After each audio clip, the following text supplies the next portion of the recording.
कैसे हो आप सब लोग? कसे आहात तुम्ही सगळे? आज हम देखने वाले हैं सबसे इम्पॉर्टेंट टॉपिक, बोले तो बहुत ही इम्पॉर्टेंट टॉपिक, जैसे कि स्पेक्टेटेड आयंस नाम के कॉन्सेप्ट के बारे में बहुत सारे बच्चे होते हैं जिनको पता ही नहीं होता है व्हाट इज स्पेक्टेटेड आयंस। तो ये क्या कोई आयंस का टाइप है? जैसे कि हमारे कैटायन एनायन होते हैं, तो वैसे स्पेक्टेटेड आयन क्या होता है? तो स्पेक्टेटेड आयन क्या होता है उसके बारे में बहुत बार एग्जाम में क्वेश्चन पूछा जाता है। तो स्पेक्टेटेड आयंस के बारे में पूरी जानकारी आपको इस लेक्चर में मिलने वाली है और स्पेक्टेटेड आयन की सारी कॉन्सेप्ट होने वाली है क्रिस्टल एंड क्लियर। तो चलो हम स्टार्ट करें। चला अपन स्टार्ट करूया। ओके, तो मैं बीच बीच में मराठी बोलूंगी क्योंकि आपको पता होना चाहिए कि मी मराठी, तुम्ही मराठी यानी जी मराठी। ओके चलो, तो हम स्टार्ट करते हैं बेटा। ओके, क्लियर है?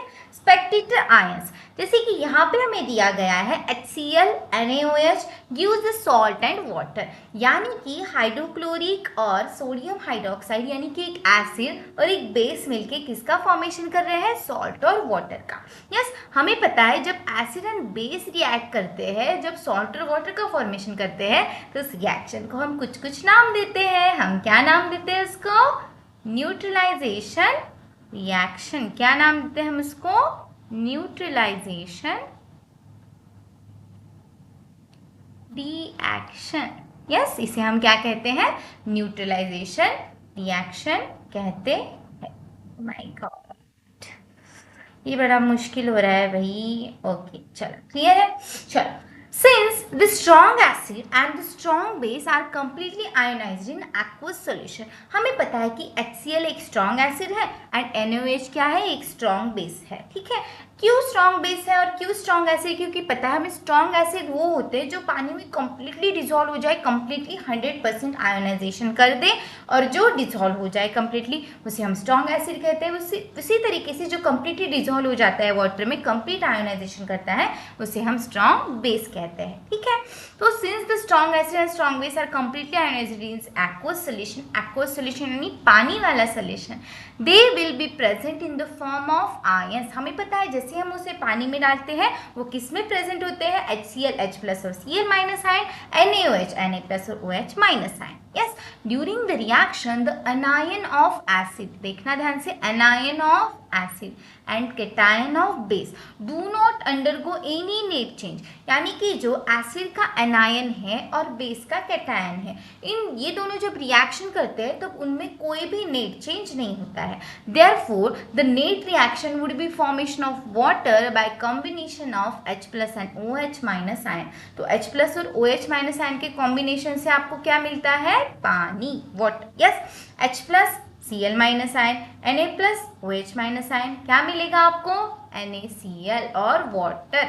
अभी देखना यहाँ पे Na प्लस जो है वो राइट लेफ्ट हैंड साइड में भी है, राइट हैंड, उसमें मतलब नेट कोई चेंज नहीं हुआ है, और Cl माइनस में Cl माइनस, इसलिए यहाँ पे इस रिएक्शन में आप देख सकते हो कि ये जो हमारा Na आएगा और Cl माइनस आएगा, ये स्पेक्टेटेड आयंस होंगे। स्पेक्टेटेड आयंस का मतलब अभी आप समझ गए होंगे कि स्पेक्टेटेड आयंस में नेट जब रिएक्टेंट्स में जो होते हैं वही वो प्रोडक्ट्स में रहते हैं, उसमें नेट कोई चेंज नहीं आता है एनायन और कैटायन में, उसे हम क्या कहते हैं? उसे हम स्पेक्टेटेड आयंस कहते हैं। अभी देखना, कोई भी चीज़ बिना एग्जाम्पल के हम समझ तो नहीं सकते हैं। तो चलो, मैम अभी इतना क्लियर नहीं हुआ है, हमें अभी कुछ एग्जाम्पल लेती हूँ, तब आपको बेटा क्या हो जाएगा?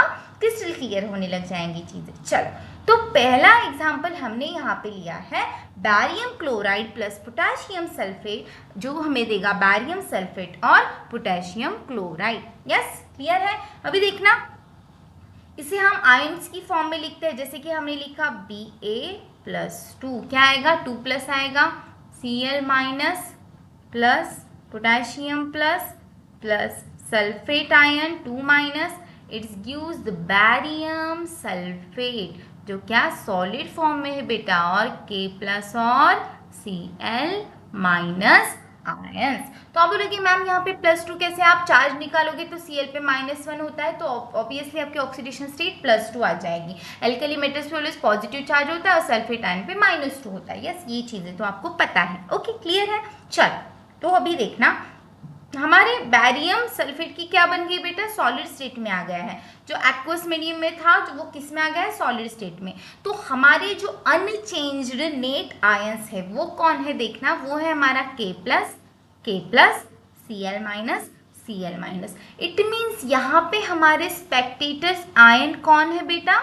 तो यहाँ पे हमारे स्पेक्टेटर आयंस कौन है? यहाँ पे हमारा पोटेशियम एंड हमारा Cl माइनस क्या है बेटा? स्पेक्टेटर्स आयन कहलाएंगे।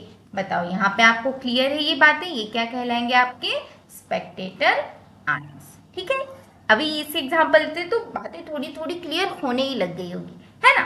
अगर आपको किसी भी चीज में प्रॉब्लम है, देखना कभी कभी क्या होता है, आप कोई कॉन्सेप्ट पढ़ते हो तो वो कॉन्सेप्ट आपको समझ में नहीं आती है। आप एक बार पढ़ते हो, 2 बार पढ़ते हो, लेकिन ठीक है, अगर आप 1-2 बार पढ़ रहे हो तो फिर भी कॉन्सेप्ट आपको समझ में नहीं आ रहा है, तो सिंपली आपको क्या करना है, उस चीज़ के एग्जाम्पल्स हो, क्वेश्चंस हो, वो सॉल्व करने हैं, क्योंकि एग्जाम्पल्स क्वेश्चन सॉल्व करने से वो कॉन्सेप्ट क्या होने लग जाती है बेटा? क्लियर होने लग जाती है। ओके, चलो नेक्स्ट एग्जाम्पल हम देखते हैं। हमें दिया है Fe कॉपर सल्फेट आयन और कॉपर सल्फेट की रिएक्शन हुई, हमें मिल रहा है आयन सल्फेट और कॉपर। यहाँ पे देखना कुछ याद करो बेटा कि this is the example of displacement reaction. ठीक है, इसका एग्जाम्पल है डिस्प्लेसमेंट रिएक्शन का। डिस्प्लेसमेंट रिएक्शन में क्या होता है? बेसिकली जो मोर रिएक्टिव मेटल होता है वो कम रिएक्टिव मेटल को डिस्प्लेस करता है। अरे भाई मैं तुझसे ज़्यादा रिएक्टिव हूँ तो निकल जा। तो ये हमें कैसे पता चलता है? यस, मैम तो अंतर्यामी है, मैम को तो सब पता है, ऐसा नहीं है। ओके, तो रिएक्टिविटी सीरीज होती है, उसके थ्रू आप समझते हो कि हमारा जो आयन होता है, यस Fe जो होता है वो कॉपर के कंपेरिजन में ज़्यादा रिएक्टिव है। तो आयन बोलता है बेटा मैं तेरे ऊपर हूँ तो मैं तुझसे ज़्यादा रिएक्टिव हूँ, तो नीचे है। तो वो बोलता है चल तू निकल, अब मुझे तेरी जगह लेने दे। यस, तो क्या करता है, हमारा आयन कॉपर की जगह आ जाता है, तो आपको क्या मिल जाता है? आयन सल्फेट और कॉपर को डिस्प्लेस कर देता है। तो ये डिस्प्लेसमेंट रिएक्शन है। बेसिकली हमें डिस्प्लेसमेंट रिएक्शन सीखनी नहीं है, हमें स्पेक्टेटर आयन ढूंढना है। चलो, तो हमें पता है आयन कोई भी सिंगल मेटल हो तो 0 चार्ज होता है उस पर। यहाँ पे कॉपर पे +2, सल्फेट पे -2, इस पे +2, इस पे -2 और इस पे 0। तो हम लिखेंगे फर्दर इसको, तो Fe plus Cu+2 plus SO4+2 it's gives Fe+2। जैसे कि Fe और SO4 मतलब Fe+2 में है, SO4 2- में है और हमारा कॉपर 0 में। तो अभी देखना यहाँ पे आप ऐसे यहाँ पे क्या हुआ है, देखना यहाँ पे आपका जो Fe है वो +2 में है, तो ये भी नहीं, कॉपर यहाँ पे +2 में, ये 0 में, तो यहाँ पे आपका सल्फेट आयन जो, सॉरी यहाँ पे मैं यहाँ पे माइनस, सल्फेट आयन क्या है आपका? स्पेक्टेटर आयन कहलाएगा, क्योंकि इसके आयंस में नेट कोई भी चेंज नहीं हुआ। तो यहाँ पे आपका स्पेक्टेटर आयन कौन होगा बेटा? Sulphate ion SO4 2-। ये क्या कहलाएगा यहाँ पे? Spectator ions. बताओ क्लियर है? चलो नेक्स्ट एग्जाम्पल हम देखते हैं और एक FeCl3। देखना Fe पे +3 charge plus Cl- plus Na+, ठीक है, plus OH-, it's gives FeOH thrice. वो जो सॉलिड मिलेगा हमें, उसके बाद हमें मिलेगा Na+ प्लस Cl-। तो यहाँ हमें देखते ही पता चल रहा है, यस मैम यहाँ पे ये क्या बना रहा है? सॉलिड बना रहा है, और यहाँ पे हमारा Na+, Cl-, तो इनमें नेट कोई भी चेंजेस नहीं आए हैं। तो यहाँ पे हमारा Na+ एंड Cl-, ये दोनों क्या हो जाएंगे बेटा? स्पेक्टेटर आयंस हो जाएंगे। बताओ क्लियर है? चल, आई थिंक आपको यहाँ पे कोई डाउट नहीं होगा। यस, अगर डाउट है भी तो रिपीट देख लेना, आपका डाउट 100% क्लियर हो जाएगा। चलो नेक्स्ट, अभी एग्जाम्पल के थ्रू हम समझते हैं, लेकिन कुछ बातें हमें याद रखनी है जिससे स्पेक्टेटर आयन को ढूंढने हमें ईजी लगेगा और फटाक से आप ढूंढ लोगे। यार गर्मी बहुत बढ़ गई है, बहुत ज़्यादा गर्मी हो गई। यस, गर्मी में भी हाय गर्मी, पता है वो। ओके चलो, तो salts of group first element यानी कौन? Alkali metals. सेकंड होता तो अल्कलाइन अर्थ मेटल्स। ओके, तो फर्स्ट के एलिमेंट जो हमारा lithium, sodium, potassium, caesium, rubidium जो है वो क्या होते हैं बेटा? पानी में सॉल्युबल होते हैं। उसके बाद हमारा अमोनियम आयन हो गया, वो भी सॉल्युबल है। उसके बाद नाइट्रेट आयन जनरली सॉल्युबल होता है। ओके, जैसे हमारे हैलोजन है Cl minus, Br minus, I minus are soluble. Exception अगर सिल्वर का हैलोजन हुआ, सिल्वर के साथ, लीड के साथ और मर्क्यूरी के साथ, तो वो क्या होगा बेटा, इनसोल्यूबल होगा, सोल्यूबल नहीं होगा। जैसे कि आप यहाँ पे देख सकते हो, यहाँ पे आपका लीड आयोडाइड है, लीड है लेकिन हैलोजन के साथ है, जनरली सोल्यूबल होते हैं लेकिन इनके साथ इनसोल्यूबल होते हैं, तो ये हमारा सोल्यूबल नहीं होगा, इसलिए सॉलिड स्टेट में प्रेजेंट है। देखा, आपको ऐसे पहचानना है। Most sulfates are soluble exception barium, calcium, lead, silver and strontium. ये क्या है, insoluble है। Most hydroxide salts are only slightly soluble exception NH4 plus, lithium plus, Na plus और K plus. Most of the hydrides होते हैं वो slightly soluble होते हैं लेकिन इनके साथ बने हुए नहीं soluble होते। कार्बोनेट्स क्या होते हैं बेटा, insoluble होते हैं लेकिन ग्रुप फर्स्ट का और अमोनियम के साथ जुड़ा हुआ कार्बोनेट क्या होगा बेटा, soluble होगा। तो चलो इसमें हम देखते हैं अभी, ये हमारा लीड नाइट्रेट है, 2 नाइट्रेट लगे हैं तो इस पे आएगा +2, इस पे -1, इस पे प्लस और इस पे माइनस, इस पे +2, इस पे माइनस, प्लस और माइनस। तो अगर हम यहाँ पे लिखेंगे कहीं पे लीड +2 प्लस नाइट्रेट आयन है हमारा -1, यस, इसके बाद हमारा K प्लस है, इसके बाद हमारा आयोडीन है, यहाँ पे हमें लीड आयोडाइड की क्या मिल रही है, पीपीटी बोल सकते हो, सॉलिड मिल रहा है, और यहाँ पे हमारा K प्लस और NO3 माइनस। तो मैम हमें देखते ही समझ में आ रहा है, क्या समझ में आ रहा है, कुछ समझ में आ रहा है, NO3 K प्लस और K प्लस। तो यहाँ पे आपके स्पेक्टेटर आयन कौन हो जाएंगे, K plus and NO3 minus, ये दोनों क्या हो जाएंगे, आपके स्पेक्टेटर आयन हो जाएंगे। ठीक है, तो क्लियर है, यहाँ तक आपको कोई डाउट नहीं होगा। तो देखना ये जो लास्ट एग्जाम्पल है, ये आपका होमवर्क भी रहेगा।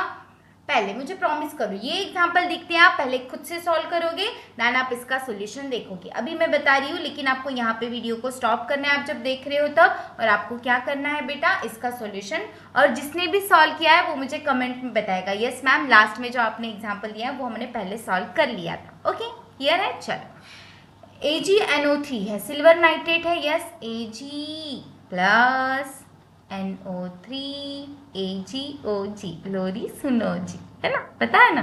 तो Na plus Cl minus, yes, क्या मिल जाएगा, Ag प्लस Cl माइनस। लेकिन मैम ये आपने क्या कर दिया, ये यहाँ पे एक्वेशन प्रेजेंट था, कहा जाता है यार, तो मिलता जाना जल्दी। ओके, तो यहाँ पे जो है हमारा, यहाँ पे हमारा AgCl क्या है, सॉलिड बन गया, और हमें Na प्लस और NO3 माइनस मिलेगा। तो यहाँ पे NO3 Na प्लस, तो यहाँ पे हमारा Na प्लस और NO3 माइनस नाइट्रेट आयन हमारा क्या बन जाएगा, यहाँ पे हमारा स्पेक्टेटर आयन कहलाएगा। तो ये दोनों क्या हो जाएंगे, आपके स्पेक्टेटर आयंस। तो यहाँ पे आपका लेक्चर होता है खत्म। बहुत ही छोटा सा प्यारा सा और इम्पॉर्टेंट कॉन्सेप्ट है जिसमें एग्जाम में 100% क्वेश्चन पूछा जाता है बेटा, यस। तो ये देखना, हमने स्टार्टिंग से ये पढ़ा स्पेक्टेटर आयन के बारे में, उसके डेफिनेशन, उसके ढेर सारे एग्जाम्पल, उसको डिटेल में समझ लिया है। अगर आपको वीडियो अच्छा लगे हो तो प्लीज़ वीडियो को लाइक करना और चैनल को ज़रूर से ज़रूर सब्सक्राइब करना। इसी तरीके से इंपॉर्टेंट कॉन्सेप्ट के लिए नीट, जेई या फिर ऑल एंट्रेंस एग्जाम या फिर MST CET में उनके लिए बहुत सारी बेसिक कॉन्सेप्ट मैंने पहले से सिखा के रखी, वो भी आप देख लेना। और वीडियो अच्छी लगी हो तो वीडियो को लाइक करना और चैनल को ज़रूर सब्सक्राइब करना इसी तरीके के वीडियो के लिए। तो thank you for watching this video guys, तुमचे खूप खूप धन्यवाद की तुम्ही व्हिडिओ शेवटपर्यंत पाहिला। Thank you for watching this video guys, फिर मिलेंगे नेक्स्ट लेक्चर में। Thank you.